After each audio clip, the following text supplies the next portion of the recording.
this is the moral of the story here. It's an uplifting video to help young white men out there who are feeling depressed, who have been struggling with mental health issues, and who are sick and tired of being told they're the cause of all the damnation of the world and all the problems and ills. We'll see how long this lasts before it falls. Too lazy to take out the charging plug thing. Well, I think I finally figured out when everything went to hell. You have to go back to 1990. Why 1990? Well, it's the point where everything for men, particularly white men, started to change, started to shift. It was a global shift. Anybody who was coming up after that point, their lives were already done. They were never going to win. They were never going to succeed. They just didn't know it yet. Nobody had told them what the game plan really was, which was down with all white man bad, white man destroy, white man evil, white man settler, white man colonist, white man patriarch, white man racist, white man misogynist, white man Islamophobe, blah, blah, blah, blah, blah. White men create everything that we have and love, but somehow white man evil. But it all started in 1990. I was thinking, so not that much, I'm not that much younger than Greg Gutfeld, or Greg Gutfeld's not that much older than me. There's only an 8-year gap. So I was thinking, you hear some of the stories he tells when he was younger, and I'm like, fuck, I don't have any of those recollections. And it's because he came up in arguably the greatest decade that's ever existed in humanoid history. I'm not just going to say in human history. I mean, anything that was remotely humanoid. This is the best. 80s was the best decade.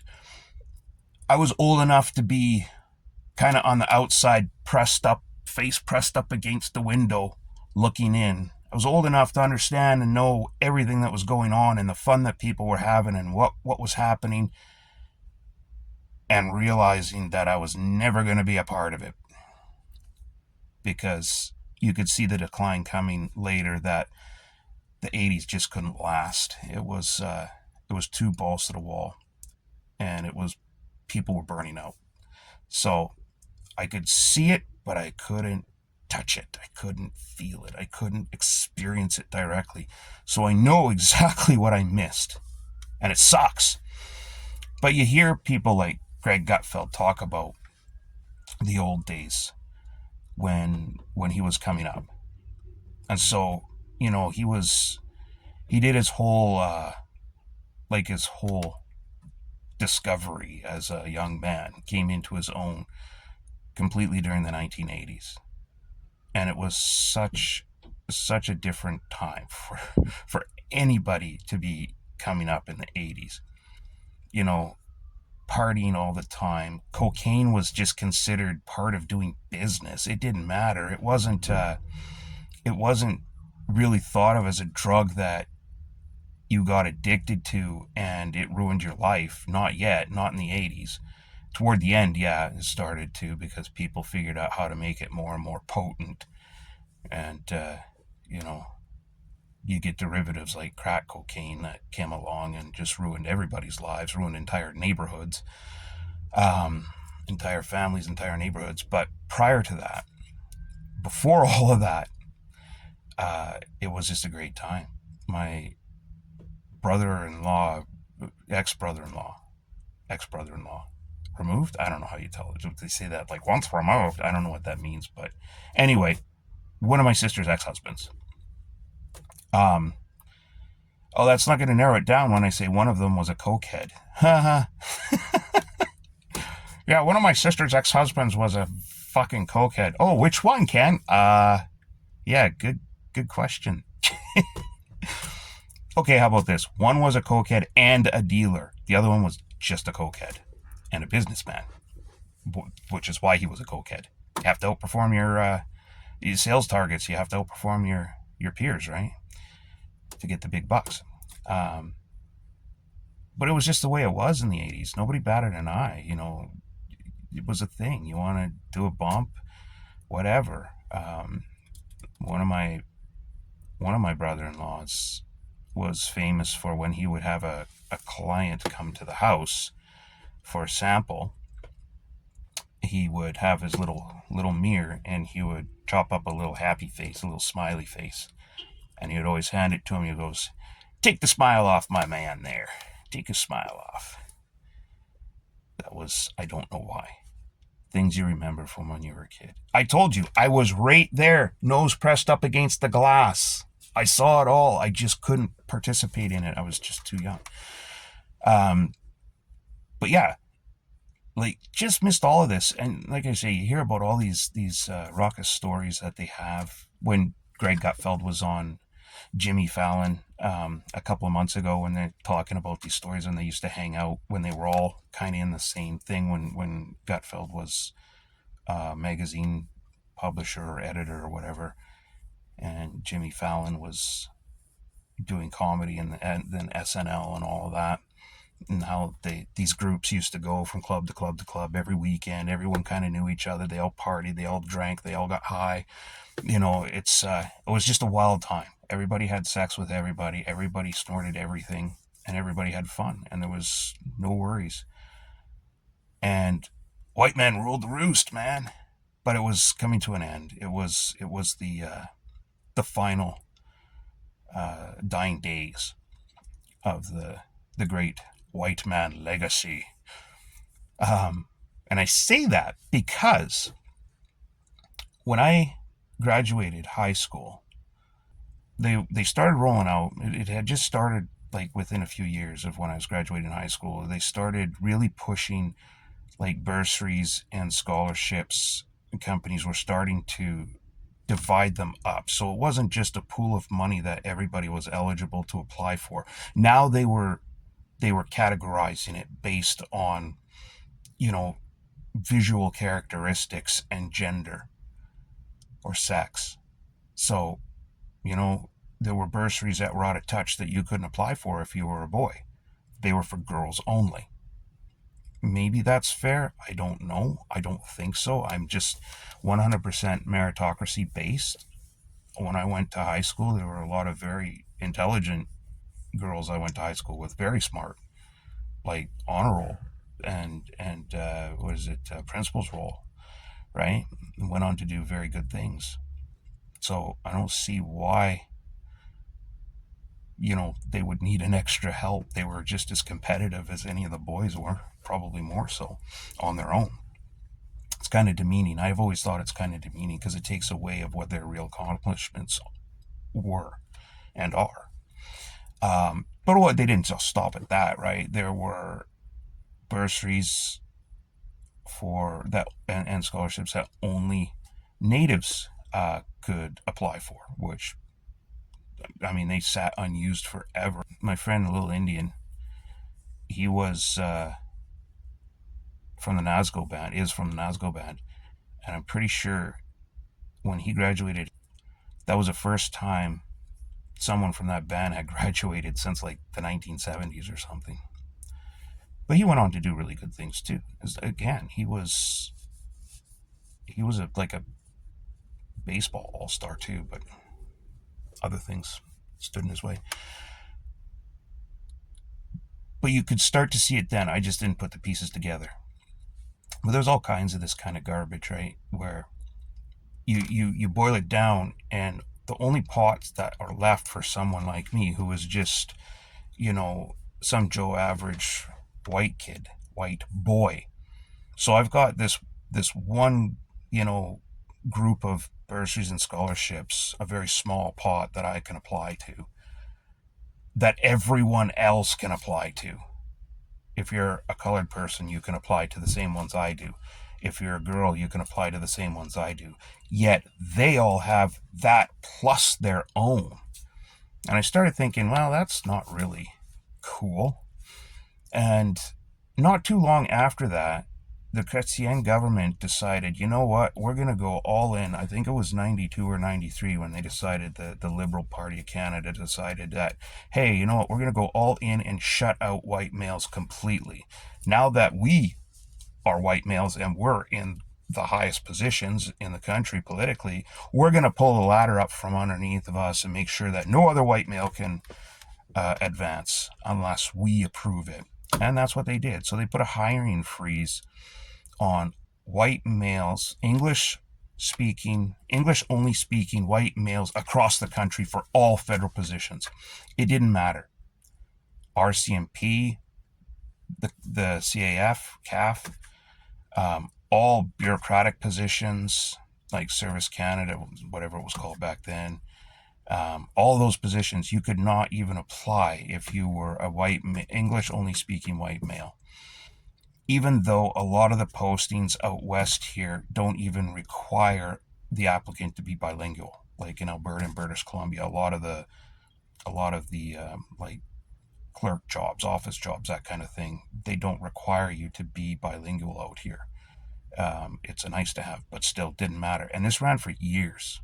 It ran for years where they just would not hire white men because screw white men. You know, white men, descendants of white Europeans, whether they emigrated to North America or in the past and they've been here for generations, or they just emigrated here themselves within their own generation, like my dad. He came here from Germany. Those white men have invented, discovered, and built everything that everybody uses, knows, and loves today. Everything. Everything. Now, if anybody is actually watching this and you're a lefty and your head's probably spinning like, what's her name on Exorcist there? Linda Blair. Boom. Yeah. She's hot. She's very hot. Anyway, not only did they build everything, but white men saw and understood, and still do understand, the importance of maintaining things as well, maintaining history, maintaining our connection to the past, how important it is to acknowledge our roots and how we got to where we are. And no, I'm not talking about these fucking retarded land acknowledgement crap. When they do these things, this is our the ceremonial territory here because my great elder grandma there, she took a fucking dump over there on that tree stump, and so this is her spirit lives in that fucking rock over there. So this is a fucking you better fucking acknowledge that, Whitey. This is our fucking land, not yours. So you acknowledge that. Yeah, not that bullshit. Okay, not that fucking bullshit. That's not the connection to the past I'm talking about. None of this garbage, this native crap, they haven't contributed anything. For Christ's sakes, they didn't even know what the fucking wheel was when the Europeans came here. They were still largely a nomadic people with just basic concept of trade. But they were still deeply ingrained in the see it, want it, take it mentality of economics. In other words, they waited until the men of a tribe went off to a hunt for a day or days when they would move in, grab all the women and children, and slaughter the ones that they didn't want. And off they'd run. And then another tribe would do the same thing, and another tribe, and then maybe two tribes that don't like each other would get together so they have stronger numbers to go after another tribe. And this went on and on and on for thousands of years. These people didn't even know what a fucking staircase was. They build a house. We got lots of people coming this season for the fucking for the harvest there. We got to build another room in the house. Well, maybe build up. Fucking just keep building. It's called a longhouse, you fucking Whitey. You just keep building the fucking room on the end, and then it just gets longer and longer. Fucking house there is 1.5 kilometers fucking long. That's a long house. Don't need no fucking stuff. You know, houses fall over when they're fucking too tall. You never see a long house fall over. But it's shitty if you have to go to the bathroom because there's only one fucking toilet. It's the fucking outhouse at the end there. So, you got a 1.5 kilometers. You got better fucking hold it real good. Gotta run for it. Yeah. Let's acknowledge that. Awesome. But yeah, it all started to fall apart in the 1990s, man. That's where it all came apart. That's where all of this woke bullshit started to really set in. They started to creep it into all the institutions, like right at the high school level. They started getting this all entrenched. They started ripping out like the CTSB or whatever it was, or I don't know, the Canadian Standard Testing that they did. They started taking that out. They started to, from grades, I think it was grades 1 to 4, they stopped giving grades, like actual letter grades and percentages. It was just like, oh, little Johnny's doing such a great job. He's grade 4. I've seen him with his reader. He's got a grade 1 reader and he still can't read. What the fuck? Yes, but he's doing fine because he means well. He's trying. That's all that counts. No, fuck no. They stopped. I refereed youth soccer. I was part of BC youth soccer for more than a decade. And I refed for a number of years. And I was just getting out of it because as things were changing in my life. But just when I was leaving, they also started to bring in this stupid bullshit of not keeping score anymore for the little guys. What's the fucking point of playing? If there are no metrics, then how do you know if you're getting better or worse? How do you know where to improve? How do you know, why is what you're doing even mean anything? Like, what's the point? It's like, because this team's not very good, and because of the catchment area where they draw where they can draw their players, they're not very good athletes, and so that team always gets their arse kicked. And then they've got this team here. It's all the rich kids that live in a subdivision. They're all like elites. They got private trainers, and they just stomp their ass. They have to invoke the mercy rule half the time. So we just don't keep score anymore. I've been on teams that got their ass whooped all fucking season. I think there was one team I think we were on. I think we had like one win the whole season. And that was it. And it sucked. Like, I wasn't a star player by far. I was average. Just an average player. More of a thug player. A little dirty. But there were people that were on that team, that was a very bad team, that were all stars. My friend back then, Dale, he was a fantastic soccer player.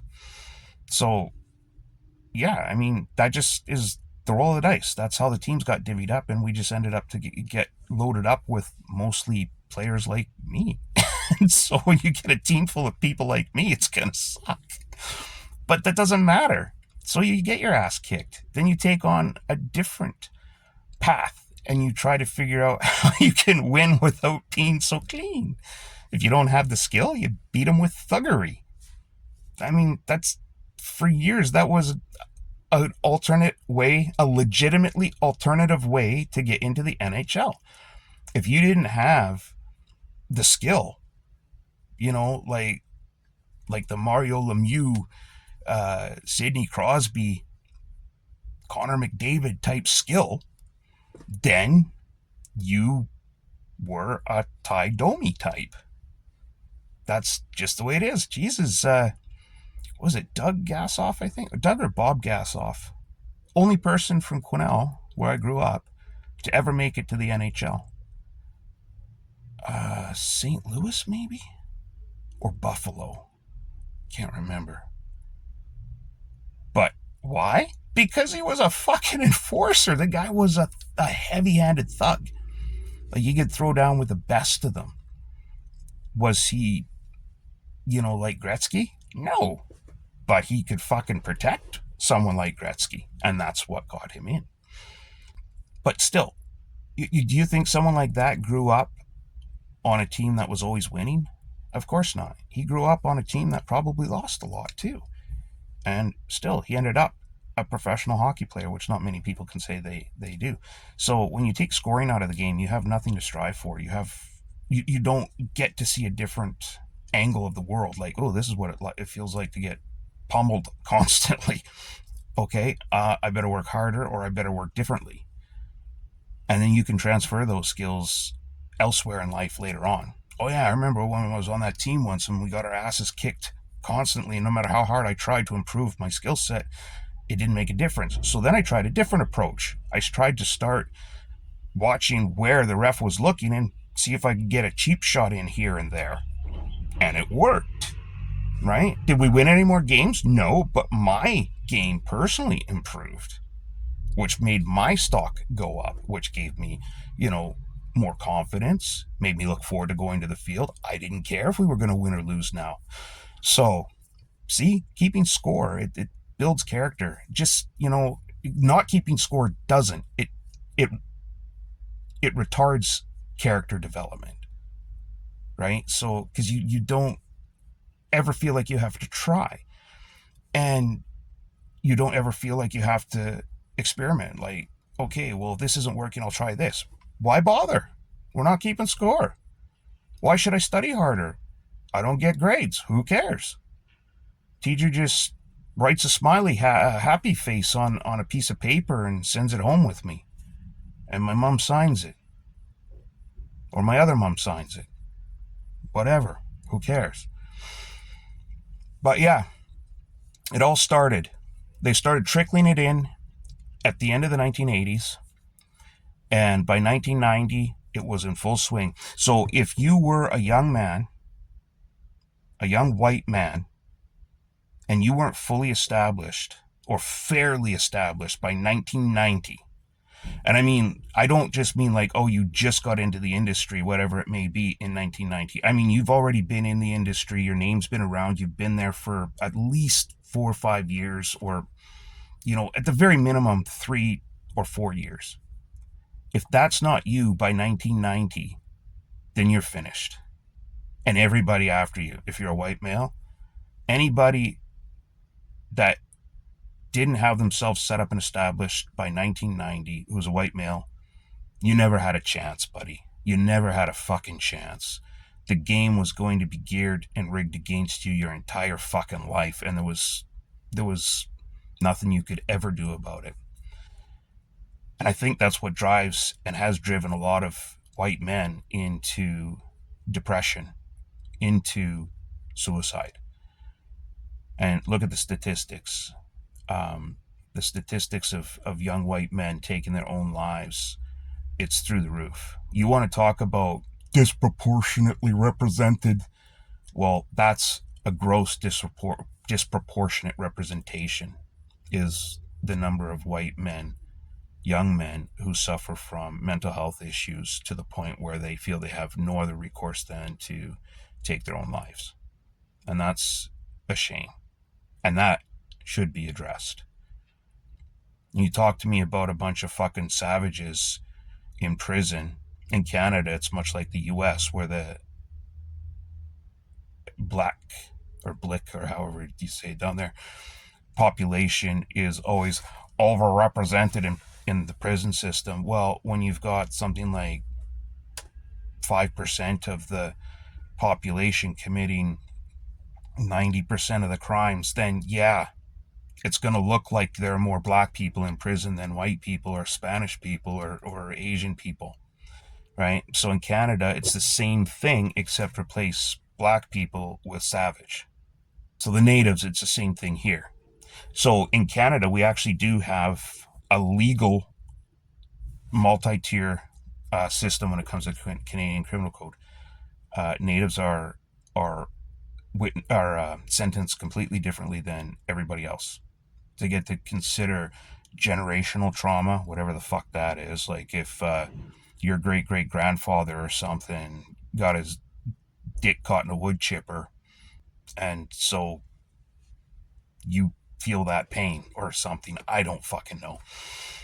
They get to consider whether or not they're addicts, alcohol, drugs, whether they grew up in a less than reputable household,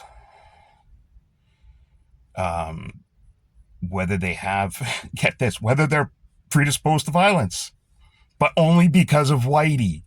See, everything, I think it's called the Gladue or Gladau reports or something like that, that came out like in the late 90s, I think, or something, somewhere around there, early 2000s, something. This stupid flaming cunt wrote this stupid report that said that all natives should be looked at And because Whitey destroyed them, it's all the colonizers' fault. It's all white men's fault that natives are disproportionately violent and rapey, especially incestuously rapey. Uh, it's one of the statistics that nobody likes to talk about, but on most of the reserves across Canada, incest is still rampant. The girls don't have a chance, most of them, if they don't get taken away, which everybody bitches about when they do. When CPS does step in and actually take children from a household, everyone complains because, oh, the best place for them kids to grow up is in the reserve, surrounded by their elders, so they can guide them into the spirit world and they can have visions. Yeah, and they also, these young girls also get repeatedly raped by their uncles, by their brothers. It's to this day, man. So it's just it's disgusting. But yeah, they get special treatment that no one else gets, and so very few of them ever end up seeing it even a day in prison because they're trying to empty the prison of all the natives. They send them to these healing lodges where they're sweat lodges, where they sit around and they drink fucking peyote and smoke dope, get high, and eat hot dogs all day. That's it. I don't knock the fucking hot dog store to get the fucking hot dogs from 7-Eleven. They're the good ones. But yeah, so Whitey never had a chance, man. Like I said, if you weren't established by the time you were by 1990, if you hadn't been around for at least 2 or 3 years, then you're done. But if you were, folks like I say, like Greg Gutfeld, then you're grandfathered in.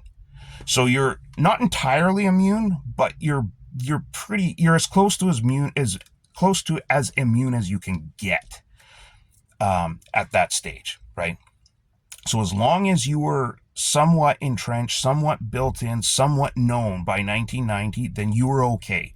You were grandfathered in, and you can live your life still as a powerful white male that still gets respect and can still succeed, right? If you were not, if you're someone like me, in 1990, I was like 17, well, 16 for most of it. So I wasn't even close to getting in to the club. It would take me a few more years, but I mean, when I did start to come up, and I did start applying for jobs, I was not even turned away. I knew some people because I volunteered a lot, and it's a small town that I grew up in, so everybody knows you. I was in the newspaper here and there, so people get to know you with what I was doing, and so you could garner favors from some people. They appreciated what you did, and so they would help get you in the door. They would help so that you could at least get your resume in front of the people, and you could even get the interview. But it always turned the same. I'm sorry, I wanted to hire you, they would say, but the choice was vetoed because management or head office or whatever wants to go with the female applicant instead, who was less experienced or either practically or academically, or in the case like with other jobs with federal government, there are a couple of jobs that I applied for. Again, I would never have gotten my foot even in the door had I not known certain people that helped me, and they kept they kept my application on file, but they even extended it 2 times. They extended my whole application package, so I was on file for 3 years in a pool to be drawn upon for hiring for these jobs. And for 3 years, they fucking, nope, sorry, not this round. Nope, sorry, not this round. And then again, because people, and they're like, oh yeah, you would not believe who they're bringing in. They're bringing in people that don't speak any French at all, can barely speak English. They're bringing in people from the north that have like a grade 7, grade 8 education, but they're native. So let's bring them in. We'll try and get them GED while we're going through the process, through the hiring process. I'm like, oh, that's nice. So, people want to talk about racism and prejudice and all that crap. It's all fucking imaginary for 99% of the blue-tailed fucking land whales out there that are rambling on about it. And even the colored people that are like, oh my God, racism's everywhere. No, people, you make it up in your head.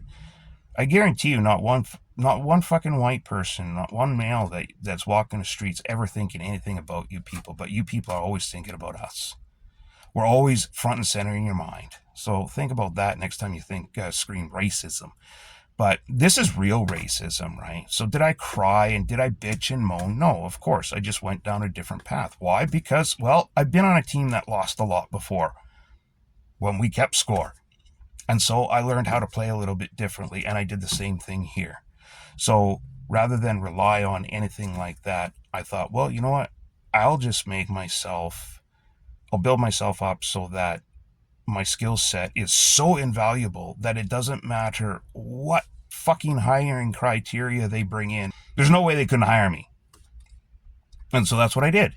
And I've been in jobs and places still, though, where the promotion or whatever has gone to someone because they've got big tits and they fawn all over the manager and they're like, oh my God, just think of some random name like Richard. Oh my God, Richard, you're so smart. You're so smart. You're so talented. Oh my God, I would have never thought of that. Oh my God. Like it nauseating levels. I went through the hiring process on that particular job. 3 people on the panel plus an HR person, but the 3 technical people are the ones that make the decision on who gets hired, and they all have an equal say. And the 2 of them voted for me. And the manager, he's like, yeah, I don't care. We're not doing that. I'm going to hire this one instead because she's got big tits and she fawns all over me and calls me smart all the time. Anyway, if you're a white male and you're feeling down and you're feeling depressed, this is the moral of the story here. It's an uplifting video to help young white men out there who are feeling depressed, who have been struggling with mental health issues, and who are sick and tired of being told they're the cause of all the damnation of the world and all the problems and ills, being that they're these evil settlers and colonizers. I don't even fucking care anymore. You're not the problem. You're fine. You're in a situation where doing the right thing, playing by the rules, doing the thing that you're supposed to be doing, it doesn't work for you. It's not going to work for you. It doesn't work anymore. So you got to find a different path. You got to figure out a different way to approach things. Maybe it's working dirty, but you got to improve your skill set somehow. You can do it legitimate means, or you can do it a little on the dirty side. I've tried both. I've had varying degrees of success with both. I wouldn't say one's any better than the other. So, try something, try anything. But like Taylor Swift said, after you take a whiz, shake it off. Just get that whole shit out of your head, though, man. I know it's tough. I suffer from mental health issues my entire life. And it's another one I hate too. These stupid things when it becomes like a designer gown to wear. Oh, I have this and I have this and I have this. I'm like, no, you don't. My brain's actually fucked up. You can see it where it's all fucked. And so it's a struggle for me just to get through a day most of the time, especially if I have to interact with other humans. But you do it. It was a hell of a lot easier when I was drinking, I'll tell you that. But that's another story for many, many, many days. Another day for many, many days. Anyway, chin up. Take care. There's no way that they can overlook me. No, look past me. I don't know. You know what I'm saying. And so I fuck off, you tool bag. Jesus, you gotta rev your shit out of your truck to go over a fucking little speed bump. Yeah, you're real impressive with your fucking shitty truck. In case you haven't picked up, this Richard guy is a dipshit. Allegedly, I don't know. I don't even know who we're talking about. Anyway, vital statistics. Sorry, not vital statistics. Vital. by, what am I trying to say? Identity, yeah. It yeah. I fumbled all that up. Vital statistics. Isn't that your name and shit like that? Your phone number? No. Yeah, it's your name. Because when you get married, you change your name. You go to the Office of Vital Statistics. Anyway,